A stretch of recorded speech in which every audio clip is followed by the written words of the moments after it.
Hello, this is Pat Walker at Mission Winners, and we're doing a video of the leading index ETFs. This is a great way to gain an overview of strength or weakness in the market. Before we do, though, I want to talk about the follow-through day, okay? Basically, this is the bottom day. The first day that it closes up above a low is a follow-through, day one of an attempted rally.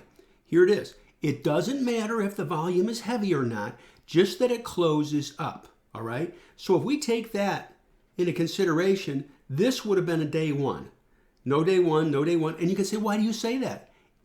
This day didn't close above this highs. This day didn't close above this day's highs. This day did not close above this day highs, and so on and so on. So this is the first day. That's day one right there. Doesn't really matter if volume's big or not, although you would like some volume on the up thrust.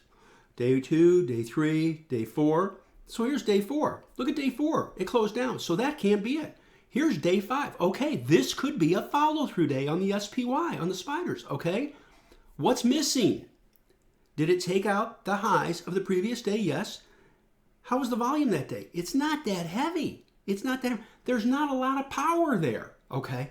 Remember this, and this is really important. For a follow-through day to be relevant, you need to have a thrust in price, and you really want volume surging. You want big money flooding it. And then there's another very important variable. You want stocks, good stocks, breaking out of good patterns on volume. So we don't have that. We didn't have it. So what do we do now? We just watch. But there is another setup here that is important, and it's very simple. It's called a high or low. The market rallied and then it fell. This whole time, there was not a high or low that triggered. You can say, well, that's a high or low, but it didn't continue. So that one doesn't count. You can say, Pat, what do you mean? The low here is higher than this low. That could have been a start. Then it falls. So we bottomed here on the spiders on March 23rd, and we rallied. Then we fell.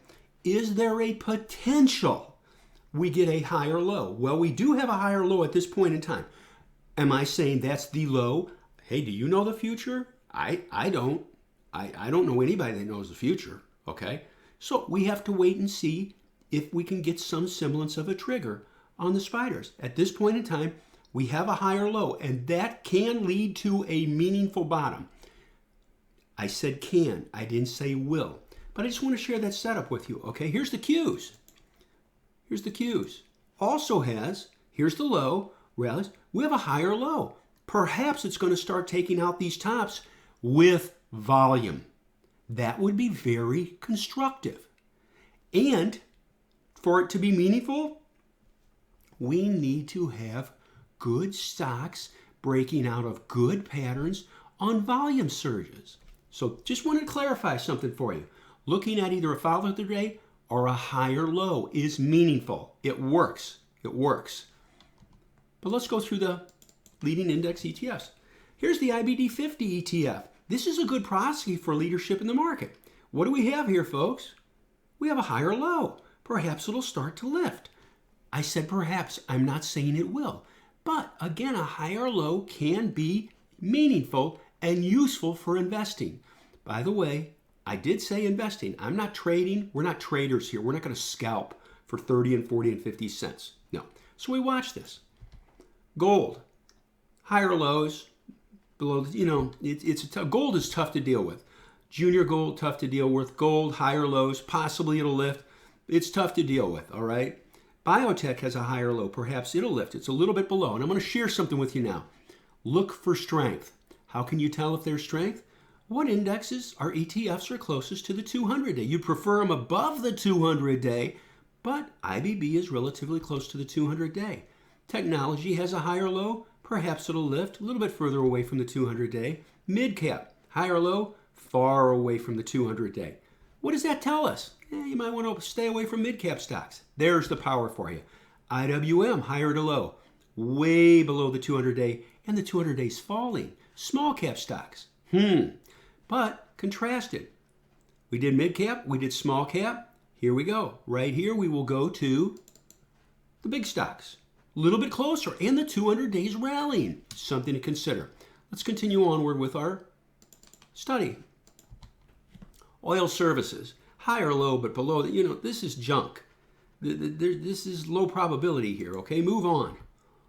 Software, high or low, 200 days falling. This was great for us all through here, but now it's lost some leadership here, so we got to be careful. Software was a leader, and now it's not. Indicates rotation. There's QQQ again we looked at. Steel, way below the 200-day. All you got to do is look at this and say, gosh, I guess we should look at some steel stocks. Really? No. Move on.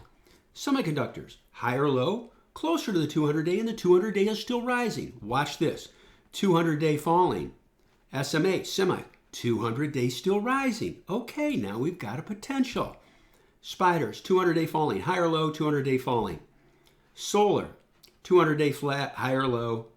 TNA, we talked about small cap already. Oil services lift, we know about news and all these things. That was real volume.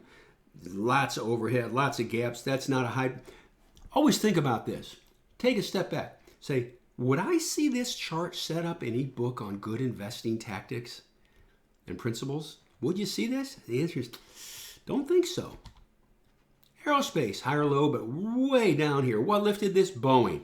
This is way down, okay? Trouble. Home builders, look at this thing falling on volume. Move on. Basic materials, high or low, below a falling 200-day. Communications, high or low, below a falling 200-day. Energy, below a falling 200-day. Finance, high or low, below a falling 200-day. Falling 200-day. Flat 200-day. Technology. Isn't that interesting? QQQ, interesting. SMH, interesting. Technology, XLK. What is that telling us? Pockets of strength to consider looking at. Now, is it super strong? No, but is it stronger relative to other ETFs? Yeah, now we're building a case for where to go. Consumer staples, nothing really here below the falling 200-day. Utilities, below a falling 200-day, move on. Healthcare, possibly. 200-day falling a little bit, possible. Below consumer discretionary, below a falling 200-day. XME, below a falling 200-day. Retailing, below a falling 200-day and falling even further on volume. And then finally, software, which was a leader below a falling 200-day. This little study is 7 minutes and 44 seconds. If I wasn't talking, you could go through these. I could go through these in a minute and a half, and it gives me a great feel on what to look at and what to avoid, and that helps us. By so doing, we're stacking the deck in our favor.